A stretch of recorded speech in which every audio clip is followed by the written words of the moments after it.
What's up? Welcome in on this Thursday night. 3 days in a row for the live stream. Appreciate those of you that were here last night after the basketball game. I was actually surprised at the number of people that were there for us when we fired up the live stream at approaching 11 o'clock last night. So for those of you that were there, I'm very thankful and glad that you were. But today we're talking a little bit about Ole Miss football, and more in particular, something that I've been thinking about a lot today over the last couple of days as Senior Bowl practice, or excuse me, not Senior Bowl practices. The Senior Bowl. What am I thinking? Should I just restart, just kind of like stop the stream and start over so I can actually learn how to talk as somebody that gets paid to talk daily on the radio? As the Senior Bowl practices have been going on, something that I have paid close attention to is Jaxson Dart, obviously. And he has had one heck of a week. And him having the week that he has had has kind of reminded me that there is a lot of expectations and hype and maybe pressure on Austin Simmons. And I want to put some of that in perspective tonight. So that's what we're talking about. That's the lead anyway, is talking quarterbacks with Ole Miss. And Ole Miss, like, Austin Simmons is the next QB1 at Ole Miss, and I think fans need to give him some grace and patience as he grows as a quarterback.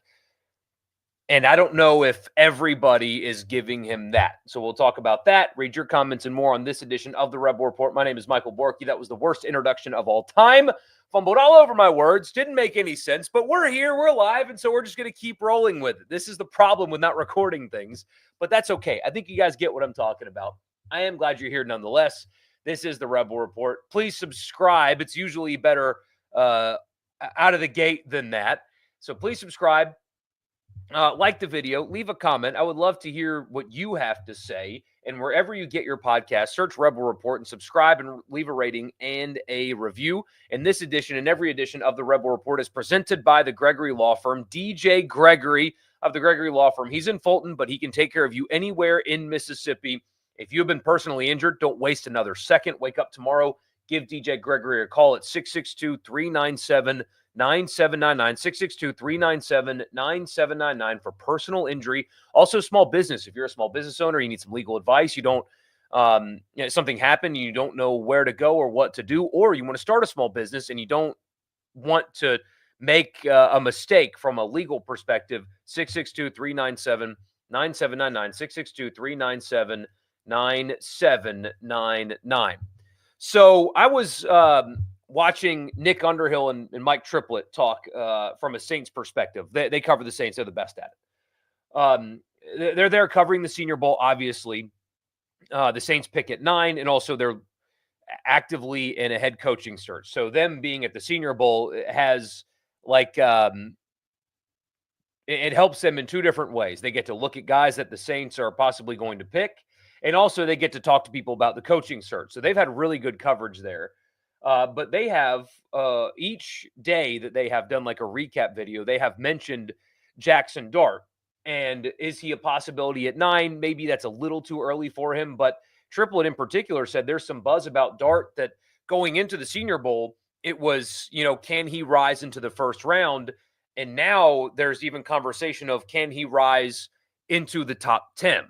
He's having that good of a week at the Senior Bowl, and some other guys around him maybe haven't performed that well next to him, so that makes him stand out even more. But Jackson's had a really good week in Mobile. And now that they're going to get past this and they're going to do the interviews and they're going to have pro days and stuff like that, he's going to continue to rise. And that's a great thing, obviously, for Ole Miss, and it's a great thing for Jaxson, and that's all good, right? But what I think is getting lost in this is how hard it is and how rare it is to have a quarterback like Jaxson Dart in your program. A 3-year starter, winning 25 games in 3 years, broke all the passing records and all of those things. He had an outstanding career at Ole Miss, and just not missing a beat at the position is an unrealistic expectation. Does that happen? Absolutely, it can happen. But I do think that Jaxson performing the way he is and getting the hype that the way he is should serve as a reminder that he is an exceptionally good quarterback. Is he perfect or flawless? Absolutely not. Neither one of those things.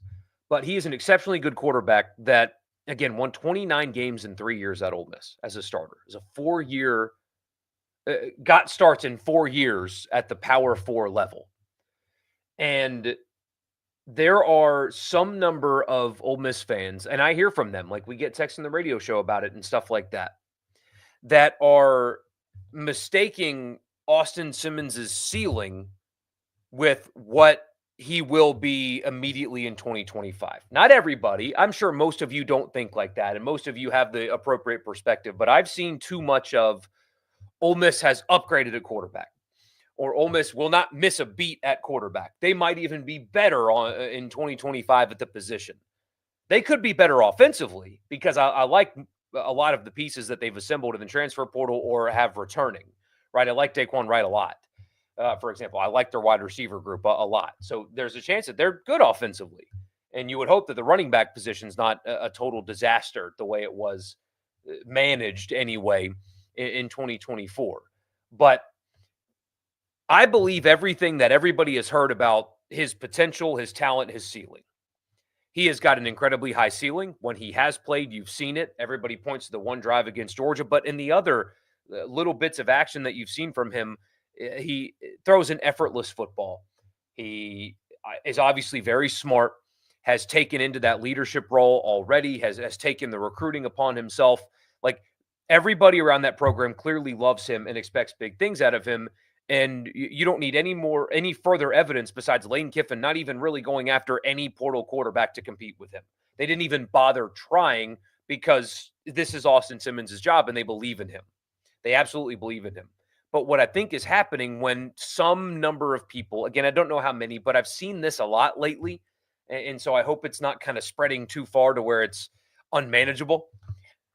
There are too many people that think that because he is uber talented, because Lane Kiffin didn't bother trying to find a competitor with him, that he is going to be a complete product right away.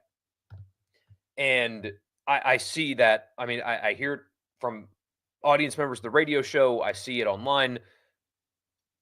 To expect Austin Simmons to immediately be what Jaxson Dart was at the end of his career and immediately be like Heisman contending, like elite right away, I think is ultimately unfair to Austin Simmons.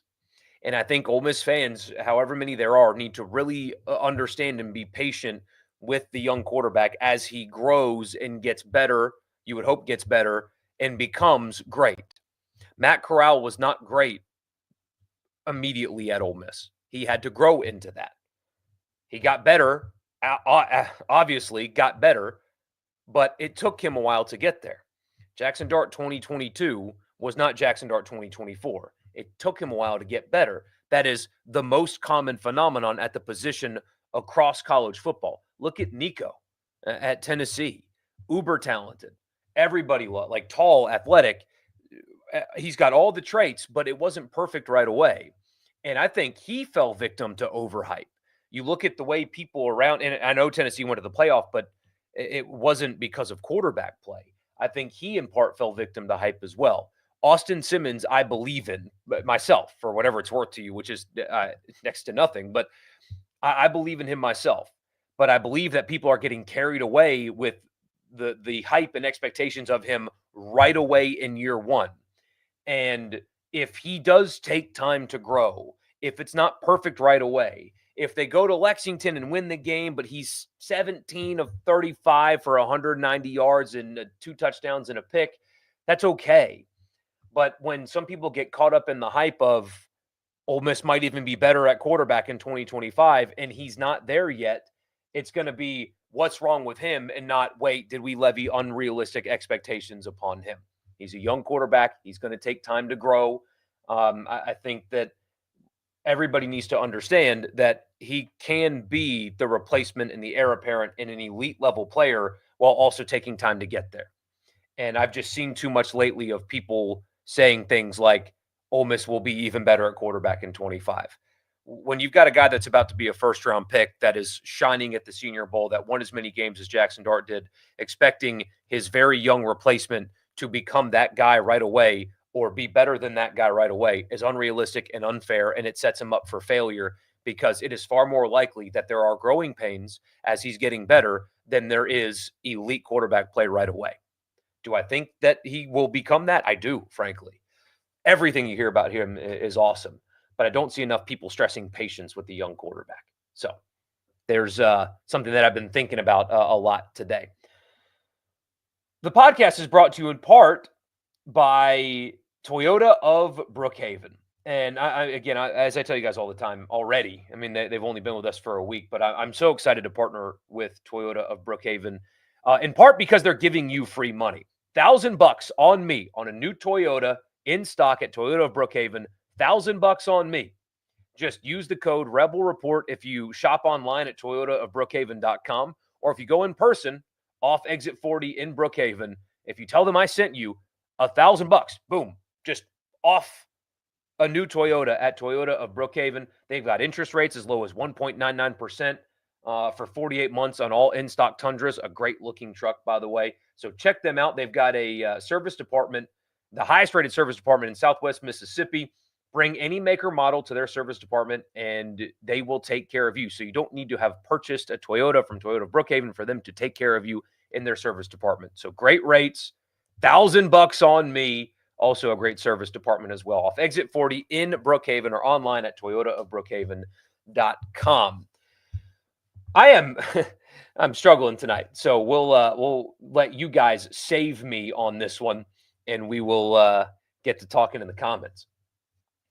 People saying he's already better than Dart or Goofy. Yeah, already late. I was not late. I hit live at 8:00. Do you know who won't be late? The Ole Miss students on Saturday. So there's been a lot of great pavilion environments so far. I mean, I'm thinking all the way back to like the year that it opened. Steph Moody put on a show in the pavilion against Alabama, and that was an incredible environment.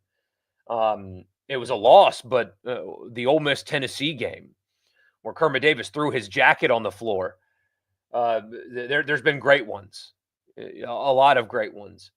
Saturday should be the best pavilion environment so far. It should be.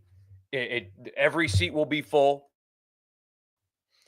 It is at 1:00. That's the only thing. You don't have a day of drinking for the students, but it's the best team in college basketball who has won a bunch of road games, but they have just barely scraped by in these road wins, has Auburn. They're going to slip up eventually. Might as well be you, right? I cannot wait to see what that place looks like on Saturday afternoon.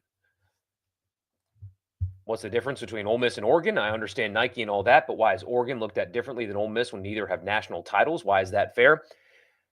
Oregon has made the playoffs more than once. Colin, I think it's really that simple. And now, of course, there's like Nike branding stuff too that have people that have paid attention, but Oregon has gotten there, and Ole Miss has not gotten there yet. That to me is the biggest difference between the two. They haven't won anything yet, but they've gotten there. Only got one concern about Simmons. Can he run when he has to? We'll find out. He looks athletic enough, for sure. See, I feel like Jaxson doesn't get as much credit as he should if you look at how limited the offense was, mainly in SEC play. Terrible offensive line, no run game. Trey Harris hurt for most of the season. Yeah, man. I mean, Trey Harris hurt. Caden Priestcorn hurt. I know Wright ended up having a great season, but Priestcorn hurt. Offensive line was banged up and awful. The running back room, I mean, no running game really to speak of. Even Jordan Watkins played banged up at times a little bit as well. Juice Wells, I think, was being used incorrectly, but also incredibly unreliable as well. And as you mentioned it, key drops and moments for some guys, cough, Florida game. Exactly. I mean, history is going to, I think, look really kind on Jaxson Dart at Ole Miss, especially if he gets picked in the first round, like now most everybody thinks he's going to be. Do you think recruiting will ever be top 10? There's a real chance with the way they've started the 2026 class that they get there. I mean, they were close this past year. If they didn't get that flip at the last minute, and you don't have the Mississippi State player held hostage, I mean, they're approaching a top 10 already this past year.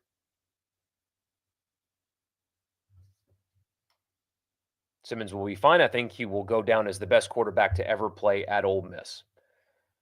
That's kind of what I'm talking about. Kind of. I've seen it more like intense than that, but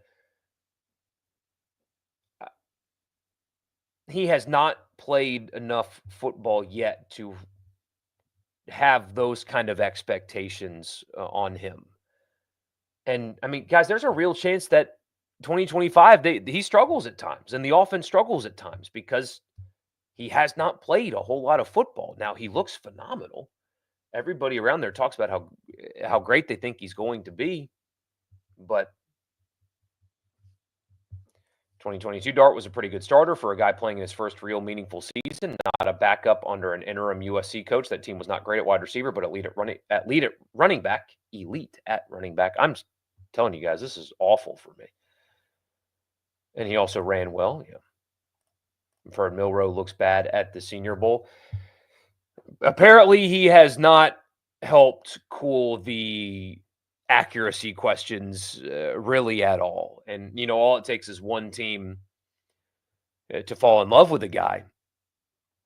And maybe there is a team that does and thinks that he's the next Jalen Hurts, but Jalen Hurts is infinitely more talented at passing the football than Milroe is. And so, no, he did not do himself any favors at all this week, it seems.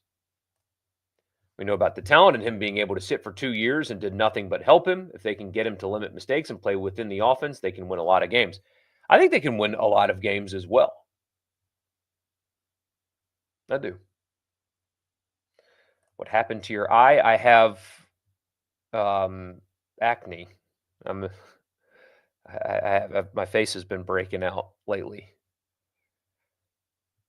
I'm trying to control it. I know it's unsightly. Look, it's happening over there too, you see? It's not fun, especially as a 32-year-old father, but I have been breaking out lately. A lot of stress in my life has caused it to show on my face. It is what it is. It's crazy that the same Alabama fans saying he fits DeBoer's system perfectly before the season are the ones crying, saying that he held him back, which we probably did not. Which he probably did, but it's the hypocrisy for me. Oh, absolutely. You get that with every fan base, though, every offseason. Nico was not any better at the end of the season than he was when he started. That would be a concern for me, right? Is there wasn't really any growth. And it's not totally fair to judge a player against a team that was, as we learned, overmatched with Ohio State. But the lights were too bright for him in Columbus that night. They were way too bright for him. Couldn't complete routine passes in Columbus that night. And as a quarterback that went through an SEC schedule, you would hope that by the end of that, you would be more equipped in that environment, but he was not. Those Kentucky and Arkansas games are integral games on Simmons being tested early as a starter. Both of those will be must-win games, and they should be good enough to win those games with Simmons. Man, that test in Lexington in week 2 is big for so many reasons. And I like that he and this team are going to get thrown into the fire much faster than they did last year. You won't have 4 walkthroughs the way that they did. I like this better. But is this offseason enough time in one game, enough time to get him ready for that? I'm sure it could be. Again, when I say people should be patient, I'm not saying that he's not going to be good. There's just a chance it's not perfect all the time. And that 2026 Austin Simmons is a hell of a lot better than 2025. But that game will be a big test. Like this wide receiver room a lot. Running back room looks better on paper, but I can't trust it. I agree with both of those. And we know about the offensive line. I worry about his lack of help up front. Wash, rinse, repeat with Ole Miss over the last few years, huh? Talented wide receiver room. Not sure about the offensive line. After the 2022 season, there were people saying Dart wasn't an SEC quarterback, you say. I thought he was top one half of the SEC in 2022. He just wasn't corral. He was not. I guess I'm the problem, but I believe Austin Simmons is going to be better than Dart next season than Dart was at the end of his career. I'm just delusional. You're not delusional at all because you see the ceiling. And that ceiling for Simmons is so freaking high. It is unbelievably high. From a raw talent perspective, he's got a higher ceiling than Dart does. From a raw talent perspective, he has a higher ceiling. He's taken, 30 snaps? And I know that drive against Georgia was awesome. I know it was. It was awesome. Not enough, though. Dart was done a disservice at the end of 2022. Yeah, he was. He kind of took the blame for his coach messing around.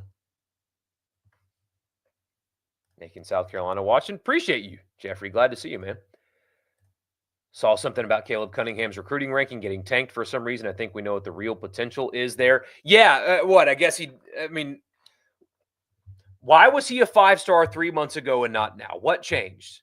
Is it because he didn't participate in the All-Star games because he was playing basketball? Did he get suddenly worse at playing football over the last 3 months or last 2 months or whatever? What happened? Did he get worse, or is it that they moved rankings around for All-Star games and he didn't go because he's playing basketball? Which one is it? So, man, those 8 weeks after the season re-ranks are so stupid to me. I know recruiting rankings, there is a direct correlation between recruiting rankings and success on the field, but they're certainly not an exact science. And then when stuff like that happens, it just kind of makes you wonder, Kind of makes you wonder. Did he get worse? Then why did he drop? Did those other guys just magically get better, or did they show up to your All-Star game? I don't know the answer to that, but, I'm just asking questions, as they say. To my comment above, I'm being honest, but if he doesn't turn out as amazing as I thought, I do realize it'll take time. Not at all going to hate on the kid. He seems very talented, so just eager to see him. And there are very few things more intoxicating as a sports fan than the exciting young quarterback taking over. There really are very few things as a sports fan that are more intoxicating than the exciting young quarterback taking over. So I get it.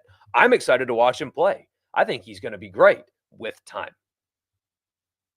And maybe I'm overreacting to what I've seen from a few people online or texters into the radio show, but I've seen enough of it to where it kind of made me think. And so I brought it to you guys because, we just had a stream last night talking basketball. So, there's not much in the world of Ole Miss sports. So we kind of had to manufacture the topic today, being fully transparent with you. So Bama fans talk about Ty Simpson being the truth. Well, why didn't he get any playing time when Milroe was stinking it up? I'm not buying the hype. Not buying it either. And, what's so interesting, and we've talked about this before, is how many programs in college football, we talked about this, I guess, on Tuesday, but the quarterback position is fascinating because there are so many people, so many programs, I should say, across college football that are using or replacing their guy with a guy they already have instead of via portal. Oregon, Ohio State, Notre Dame, Georgia, Alabama, Ole Miss, Texas, all these programs. Miami's the only high-profile one that's replacing portal quarterback with portal quarterback. Everybody else is homegrown. It's very interesting. I think you might see some volatility at the position as a result. some of these guys aren't going to be ready for this moment. Simmons just looked so good on the Georgia drive, so calm and relaxed. It was great to see.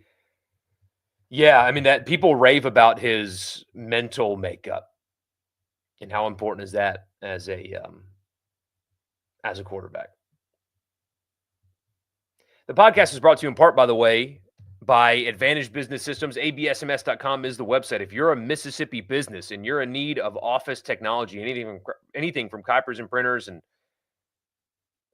mail machines, cloud storage, data security, IT projects, phone systems, whatever it is, if it's technology, if it's in the office and your Mississippi business needs it, absms.com. Tell them I sent you.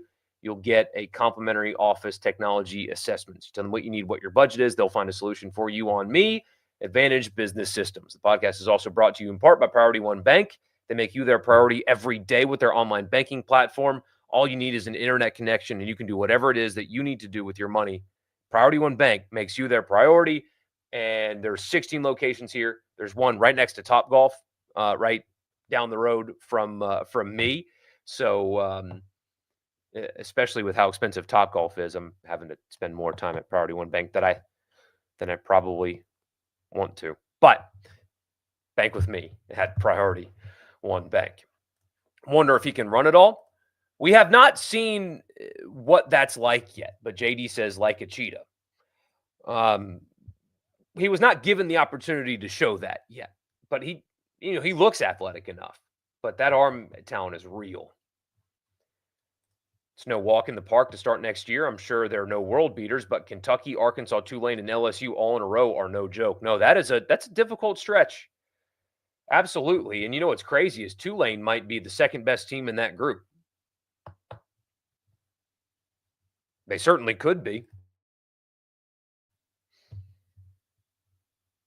Who do I think the top 5 quarterbacks in the league are next season? Oh, gosh. Top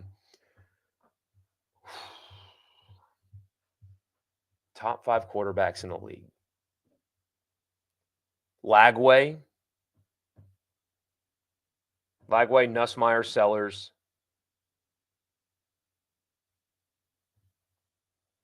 I guess Nico, because he played a whole season as a starter, but I think by the end of the season, it won't be that. No, who am I kidding? Diego Pavia, and then I guess Nico. I just, Manning got a couple of starts, but look at who he played against. We haven't seen Manning in legitimate game action. ULM and Mississippi State doesn't count. I'm sorry. I know Miss State's a SEC team, but come on. Not 2-10 Mississippi State. That's not crazy. Simmons obviously hadn't played a whole lot. I think Lagway is going to be my preseason first team all SEC guy. Can't decide who my number 2 is going to be. I might just give it to Pavia. Because you can make an argument that Pavia is the second best returning quarterback in the SEC. You can certainly make that argument. I don't know if it's legitimate, but I think you can make it. Look at what he did at Vanderbilt last year. Tell me that anybody else we're talking about could have done that at Vanderbilt. Tell me that Sellers could have done what Pavia did at Vanderbilt. I don't know if I believe that. Sellers is big and athletic. I understand that South Carolina fans love him. I get it, but I don't know. I just don't know. Way too early, over under 8.5. Under by just a half right now. Wonder who will start for State at quarterback. Blake Shapen.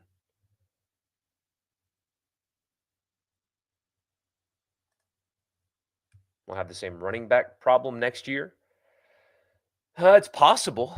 It is possible. But if Logan Diggs is healthy, if he's back to his old self, then I think that's your RB1. And a pretty comfortable one, if he's back to his old self. 9-3 is the goal. I think that if you gave Lane Kiffin truth serum, he'd take 9-3 right now. I do. You also like that over-under. Don't think a Kiffin team will regress to 7 wins or worse. I don't. Do I watch SEC Mike and Crane and Company? I don't, but not for any reason other than there's, full-time job, fatherhood, et cetera, et cetera. I only have so much consumption that I can do in a day because like I'm also doing what they do, right? So, um, I, a lot of people, and like when I'm doing show prep, I'm listening to stuff, mostly Dan Patrick or Pardon My Take or Kill Tony, frankly. Um, but for the 4 hours that I'm like in the studio, I can't do anything else other than what I'm doing. So there's only just so much consumption I can do. So I don't dislike those guys. I can't. I think they should win at least 8. Anything above that will be a plus. If Simmons can play within himself in the offense, I think Ole Miss will have a quarterback advantage against all 4 non-conferences: Kentucky, Arkansas State, and heck, maybe even Georgia and Oklahoma. People love that Mateer guy at Oklahoma, though. I'll have to see everything else around him before I start crowning him some great savior of Oklahoma football, though. Which I don't know if anybody's actually doing that, but people do love that pickup. Also, having quarterbacks like Sellers and Lagway at home helps. They can be exposed, and Nussmeier likes to turn the ball over. If they have another 10-win season next year, you think Kiffin should get a statue built? No, he should have made the playoffs, but man, that is amazing to do at Ole Miss. I mean, if they win 10 games next season, they will make the playoff. A 10-2 SEC team is going to make the playoff. They're going to. It's going to happen. Do I think State will become the Vandy of the SEC? Another down season, and yeah, they're teetering. This is a vital year for Jeff Lebby and Mississippi State. But vital. They have got to win. Not like 9 games or whatever, but a turnaround has got to begin this year. I mean, they're having trouble getting people to go to games, stuff like that. I mean, it's teetering. Pavia was very dynamic and physical, made a lot of plays. He's just tough. Not the best passer, but he's just got like that edge about him, that like kind of pit bull mentality that maybe a program like Vanderbilt needs, Be worried about short yardage next year too. Oh, now that Pegues is gone, where are they going to turn? Xavier Harris? Thanks for the Pavia love. Sure is helping our season ticket sales. Yeah, resident Vanderbilt fan here. Appreciate you being here, man. But yeah, Pavia is he's my favorite college football player, not here.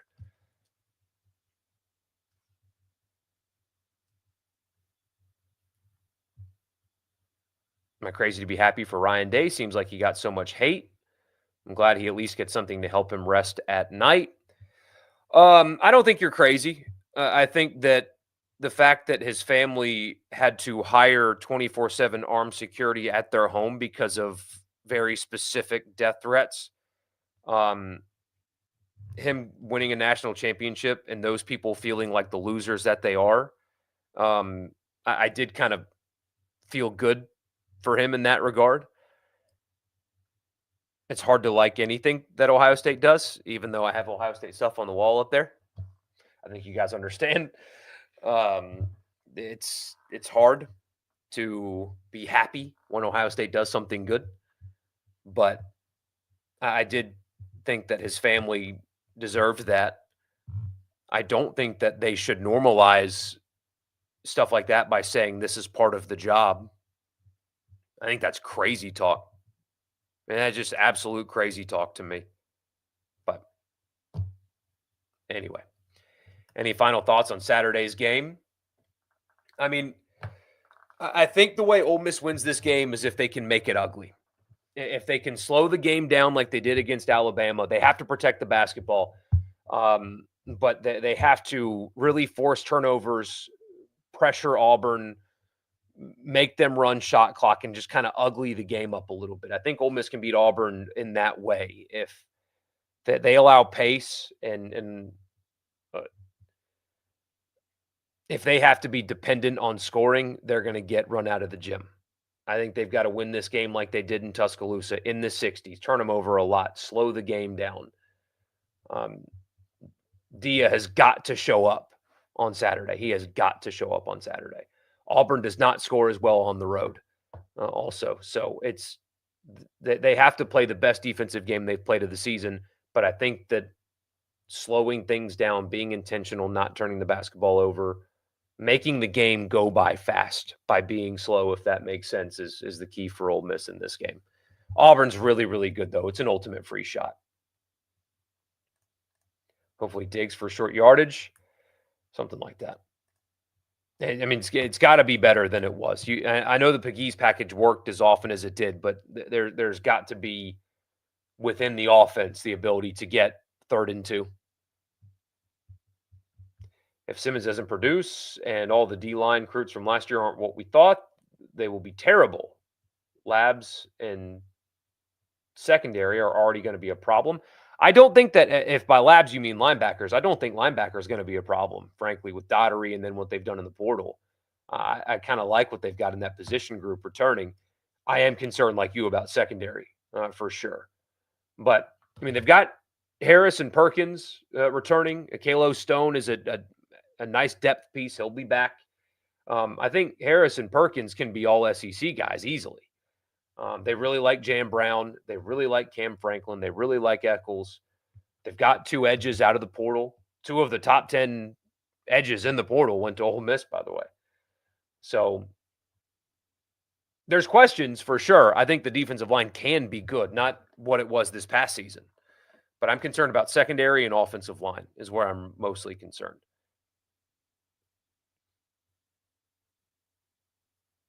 Do you think Ole Miss loses but gives Auburn a test primarily on defense? Just don't see any answer for Broom. Atmosphere will be wild, though. Yeah. Ole Miss needs to make it like how South Carolina and Tennessee played Auburn. Absolutely. This is the $5 million a year question. Why does it feel like we are never in the right position to rebound, you ask? That's something that Chris Beard has got to figure out. I think it's, some of it is how they defend, their defensive strategy. Some of it is also they have to play a lot of small ball lineups. They get out physical at times because of that. I agree with this. We talked about this on the radio show today. Yesterday's result against a good Texas team was probably very important to the psyche of the team. Sure, you want to win every game by 30, but those close wins build confidence. Yes, especially after they lost close games. They put themselves back in that position and executed and won this time. That's got to feel really, really good. That they know now that, when it gets tight, we don't get tight anymore. You know what I mean? Speaking, of course, from their perspective. And anyone in the SEC is good. Carolina is the worst team in the league at 99 in the net, a quad 2 opponent on the road. And, man, they've played everybody tough on the road, including Auburn. So if I could change one thing about Kiffin, what would it be? That's a great question. That is a great question. One thing about Kiffin, what would it be?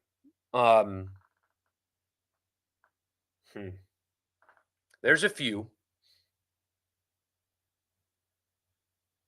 I would try to get him, and I know this is his thing, but there at times appears to be a lack of seriousness. I would get him to tighten up a little bit. I know this isn't why they lose football games or win football games, but I would the online persona, that kind of the Twitter, those kind of things, to just kind of create a more serious operation. Get rid of the basketball goal. And I know that fun is what they promote and fun is why they get players, but the basketball goal should be gone. Stuff like that. I would tighten it up a little bit. Somebody says take the points. Now they're Twitter, develop offensive linemen. Those are all very valid for sure. So anyway, you guys are the absolute best. I appreciate you. Glad that you're here. And we will be. It depends. If they get smoked on Saturday, we probably will just wait until Sunday to go live. But if they pull off a win, we'll go live on Saturday after the game. So we'll see you then. Thank you guys. Sorry, I struggled through this podcast tonight. I am all talked out today, apparently, but we'll be back ready to go this weekend. Y'all enjoy yourselves. If you're going to the game, raise hell, and I'll talk to you afterwards.